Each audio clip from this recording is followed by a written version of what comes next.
Joo. Ja uskallan sanoa kyllä sitten jo heti, että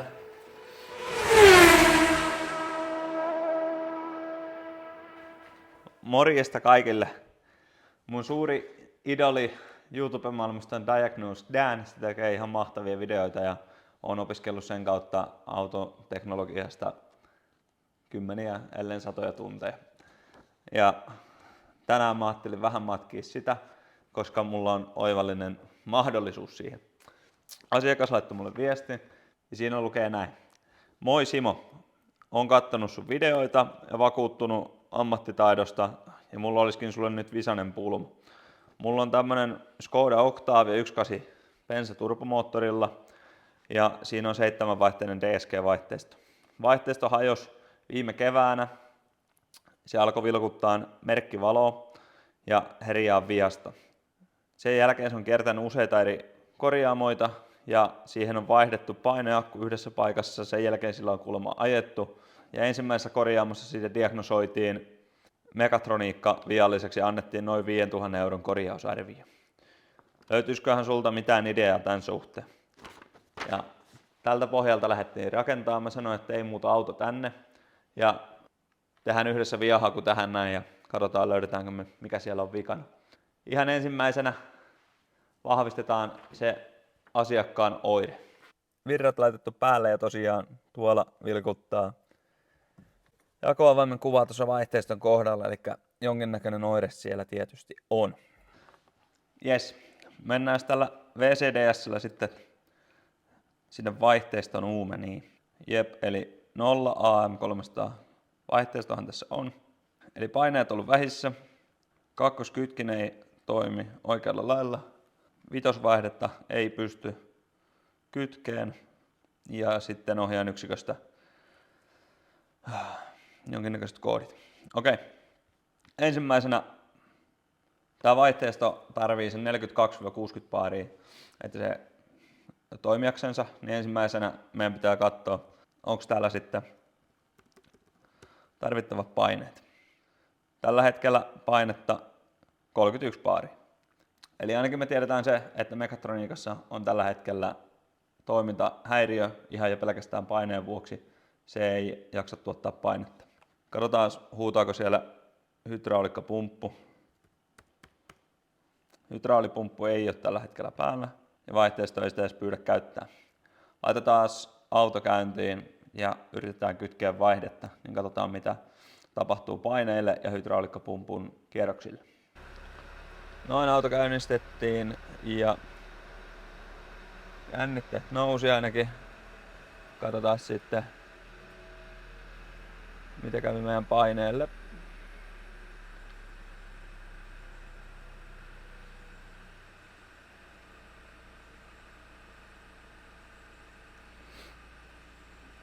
Okei, eli paineet nousi sinne ylös ja näyttää, että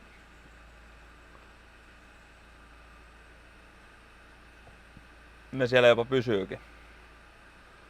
Elikkä mekatroniikka ehkä saattaa sittenkin toimia tällä hetkellä ihan oikein.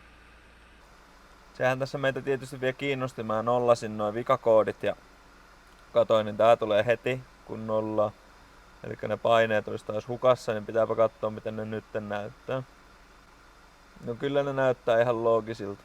No kun me tullaan tänne alle, niin täällä oli tällainen näky. Eli tuolla näkyy ulompi on ykköskytkin, se on tuolla kupissansa, sisempi on kakkoskytkin. Se on tullut tuosta käpälästä läpi, tai mennyt ohitte siitä ja jäänyt siihen jumiin. Ja se todennäköisesti vuotaa öljyä tuolta tyvestänsä ja se on väärässä asennossa ja toi vaihteisto on ihan sekaisin sen takia, kun toi ei suostu tekemään mitään toi kakkoskytki. Eli siellä on kakkoskytkin pikkusen kytkettynä ja toi on jumissa. Katsotaan pystyisikö mä vielä vapauttaa sen tosta noin. Ja tältähän siellä pitäisi näyttää. Se oli ottanut pikkusen toi männän kärki itteensä, että se oli haljannut se muovi siitä, mutta katsotaan, jos se pysyisi tuolla. Mä testaan, että lähtikö tällä pelkästään kuntoon, mutta varmaan perussäätö ainakin huutaa. Ja kun sitä vitosvaihdetta ei ollut pystynyt kytkeen, niin se on ihmeellinen. En tiedä liittyykö se tähän sitten. Noniin, auto on laitettu käyntiin. Mä kytken vaihteen täältä, katsokaa pyörähtääkö rengi.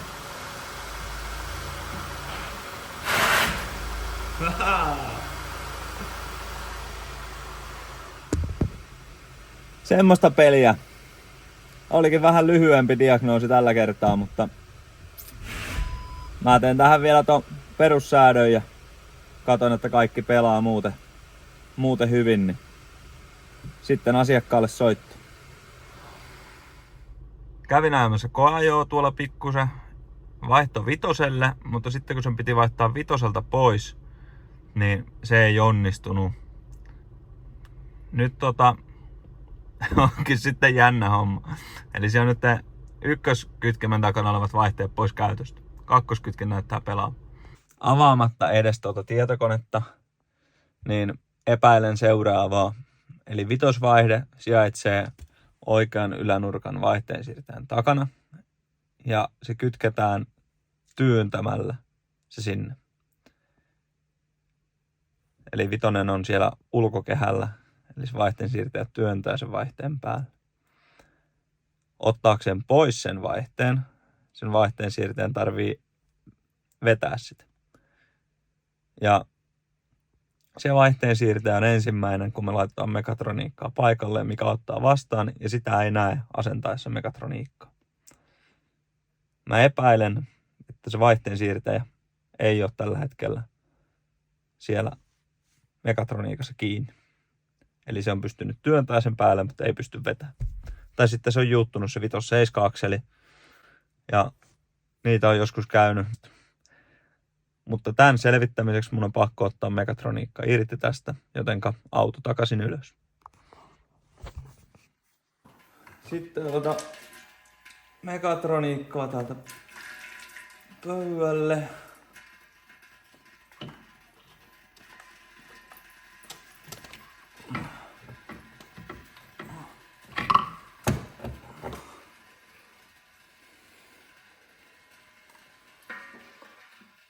Joo.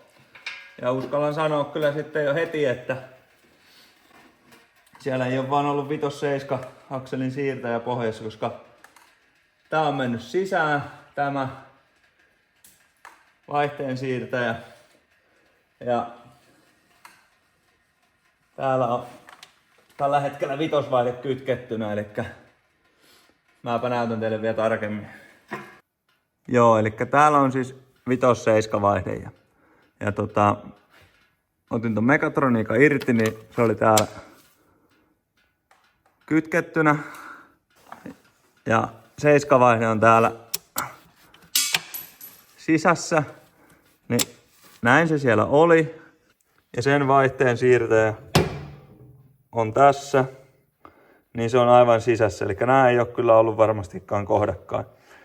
Eli näin ollen mä laitan ne kohdille, mekatroniikka kiinni ja sitten uutta testiä. Noniin, mekatroniikka laitettu kiinni ja mä lähden sitten testaan, että mitenkä käy 5-6 vaihdossa ja meneekö vielä 7 päälle. Noniin, 5, 6 löytyi ja nyt siellä on 7.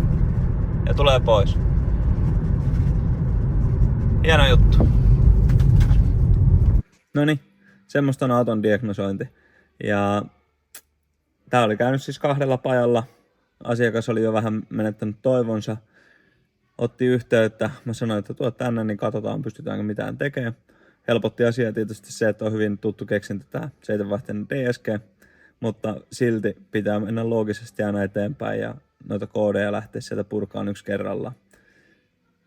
Skodaan heitin sopeutukset ja opetusrajat päälle, eli auto on taas käytännössä kuin uusi. Alkuperäinen vika on ollut ilmeisesti se painajakku tai sen tiiviste, joka on vuotanut. Se on korjattu tästä ja siitä on sitten ongelmat alkanut. Ja sitä ennen se on käynyt merkkiliikkeessä diagnosoitavana, mutta kun ne ei näitä korjaa, vaan ne vaihtaa vain osia, niin sen takia se asiakas oli kääntynyt kannoillaan ja yrittänyt etsiä korjaajaa, mutta se korjaaja, joka oli löytynyt, niin oli tiennyt, mitä tekee, mutta ei sitten kuitenkaan ihan täysin. Tämä oli hankala tilanne, koska oli 2 vikaa päällekkäin. Ja sen takia meni mulle vähän aikaa hukkaan siinä, kun löysin ensin sen yhden vian ja sitten sen jälkeen joudunkin vielä etsiä sen toisen sieltä. Pääasiat tuli kuntoon. Laita kanava tilaukseen, kerro kavereille. Nähdään. Moi.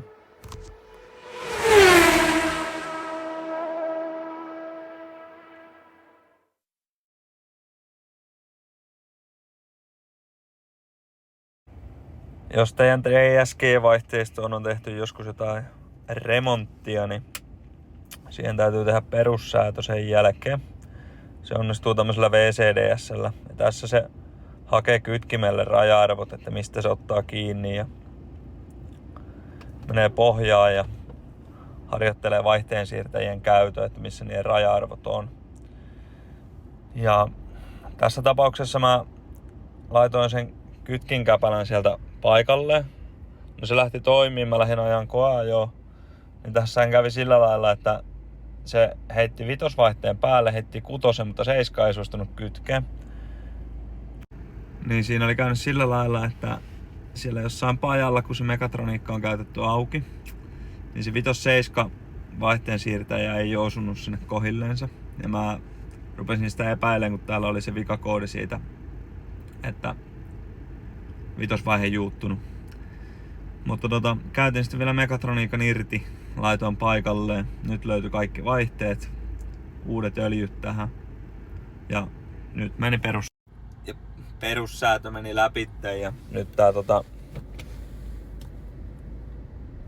kytkin ottaa niinku optimaalisesti kiinni.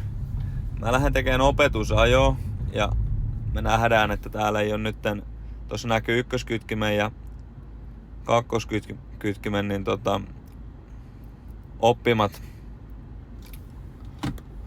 oppimat tapahtumat. Eli tää opettelee siellä niitä raja-arvoja ja toimintaa ja opetusajon jälkeen niin tuossa pitäisi olla noin ykköspalkin luvut vähintään 3, eli siellä on niin 3 sopeutusarvoa opittu ja sen jälkeen mä uskallan antaa tätä asiakkaalle. Ja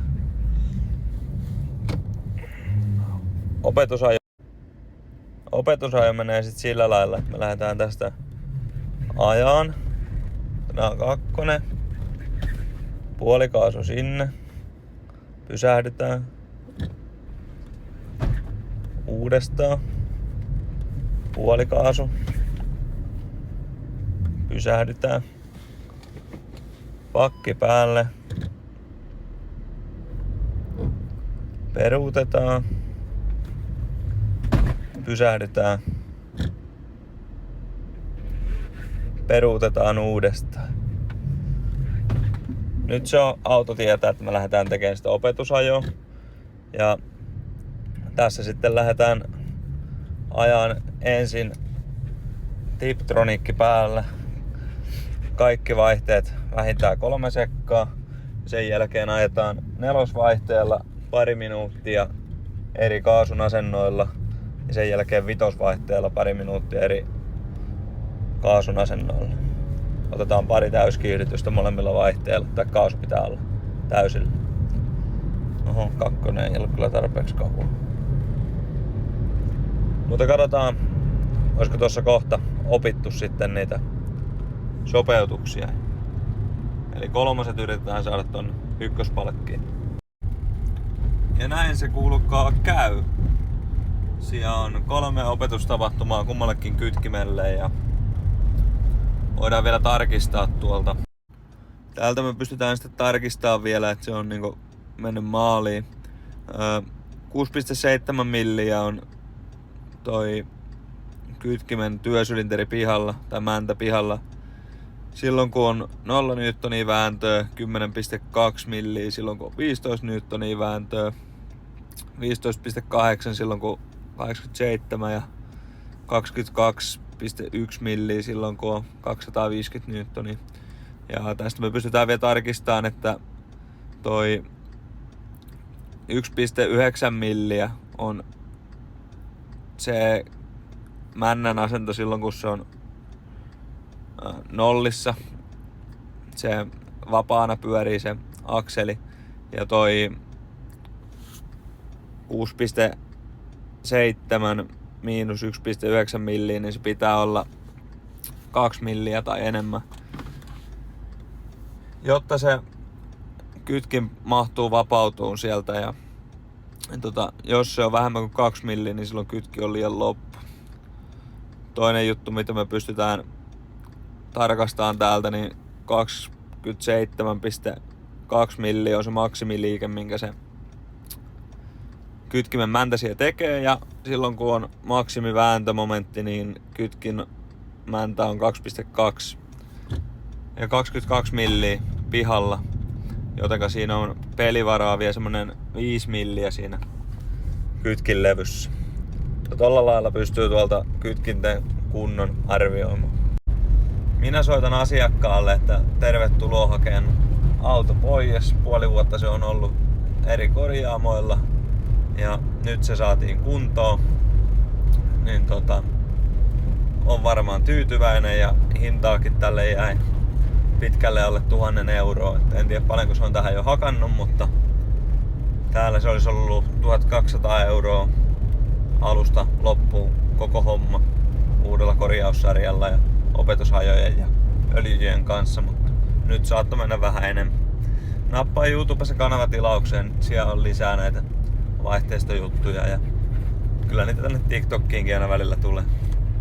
Moikka!